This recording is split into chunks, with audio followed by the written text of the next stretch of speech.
Hello friends, welcome back. तो आज हम फ़िलिप्स कर्व के बारे में जानने की कोशिश करेंगे। तो बेसिकली फ़िलिप्स कर्व जो है ये 1958 में ए डब्ल्यू फ़िलिप्स के द्वारा इंट्रोड्यूस किया गया था। तो दोस्तों, फ़िलिप्स कर्व 1958 में ए डब्ल्यू फ़िलिप्स के द्वारा इंट्रोड्यूस किया गया था।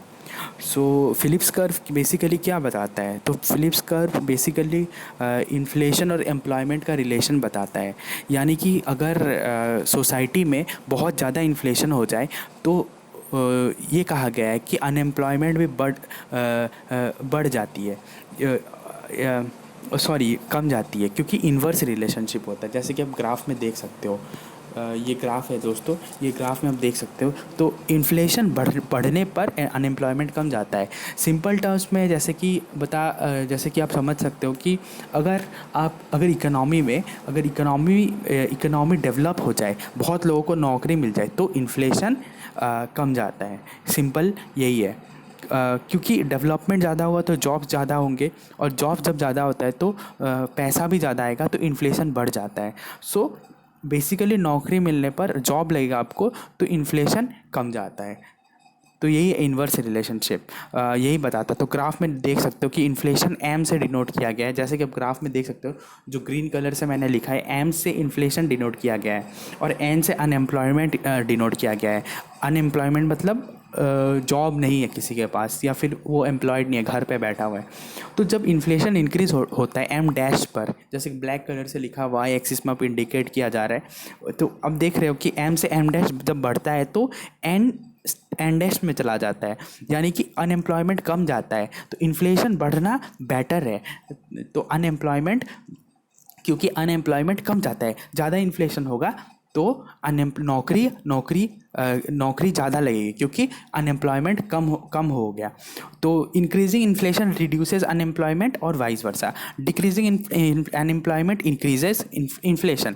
यानी कि अगर आपको नौकरी नहीं लगेगी, बहुत लोग बेरोजगार बैठेंगे। तो एक ही चीज़ को बार बार बताने की कोशिश करी जा रही है।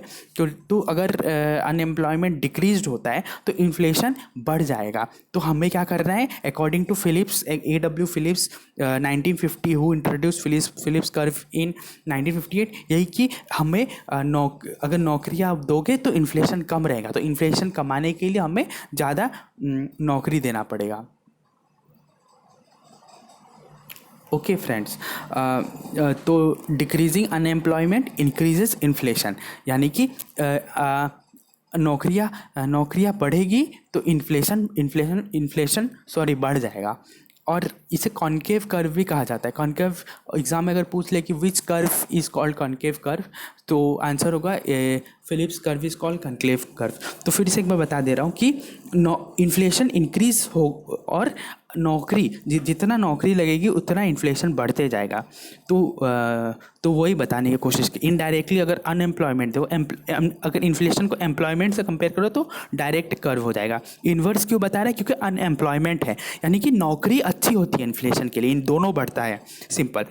पर इसे 1970 में चैलेंज कर दिया गया था। किसके द्वारा? यूएस में जब ये फिलिप्स कर्व यूएस में स्टडी कर जब 6 consecutive quarters of declining GDP हुई थी, 6 कंजिक्यूटिव क्वार्टर में जीडीपी डिक्लाइन हुई थी, तो इन्फ्लेशन इंक्रीज हो गया था। यानी कि इन्फ्लेशन, ये जो फिलिप्स कर्व डिसोबे हो गया था। तो जितने भी साइंटिस्ट थे, और या फिर इकोनॉमिस्ट्स थे, उन्होंने फिर से सारी चीज़ों को ऑब्जर्व किया। और उसके बाद आता है एक मॉडर्न फिलिप्स कर्व आता है, और ये है मॉडर्न फिलिप्स कर्व। तो ये जो मॉडर्न फिलिप्स कर्व, ये है modern Philips curve is modern Phillips curve is the sum total of old Phillips curves plus new Phillips curve। तो जब स्टैगफ्लेशन आया था 1970s में यूएसए में, अमेरिका में, तो स्टैगफ्लेशन यानी कि हाई लेवल ऑफ अनएम्प्लॉयमेंट, नौकरियां भी नहीं है, और इन्फ्लेशन भी बढ़ गया था। जनरली नौकरी नहीं होगी तो इन्फ्लेशन कम जाना चाहिए, पर इन्फ्लेशन बढ़ गया था। तो वही चैलेंज किया गया था। तो यही बताया गया कि US had seen 6 consecutive quarters of declining GDP and increased inflation which does not obey Phillips curve को ओबे ही नहीं कर रहा था। तो ये जो नया कर्व है, it is called the new Phillips Phillips curve, which is a sum. Thus it was concluded the Phillips curve would hold true only for short run. जो पुरानी वाली Phillips curve थी, ये वाली, ये शॉर्ट टर्म के लिए ट्रू होल्ड करता है। तो अगर लॉन्ग टर्म के लिए देखा जाए तो ये वाली जो Phillips curve है ये ट्रू होल्ड करता है। तो जैसे कि आप देख सकते हो कि ये Phillips curve में दोनों पता है वर्ड, ये जो मॉडर्न Phillips curve है, ये जो अब इन्वर्टेड Phillips curve जैसे कि देख रहे हो, इन्वर्टेड Phillips curve वो पहला वाला Phillips curve, और जो रेड कलर से देख वो नया वाला Phillips curve।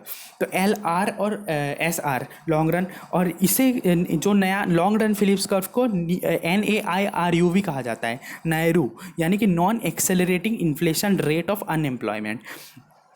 और short run Phillips curve was downward sloping. तो जैसे कि आपने देखा था कि जो शॉर्ट टर्म वाली Phillips curve थी वो डाउनवर्ड स्लोपिंग थी, तो वही डाउनवर्ड स्लोपिंग और लॉन्ग रन वाला comprises of long run as well as short run. तो यही कॉन्सेप्ट को चैलेंज करने के बाद, क्योंकि क्या आ गया था, स्टैगफ्लेशन आ गया था। तो दोस्तों आई होप आपने बहुत सारी चीज़ें आज समझी होगी। पहला तो आपको ओल्ड Phillips curve जो AW Phillips ने निकाला था उसके बारे में आपको जानने को मिला। उसके बाद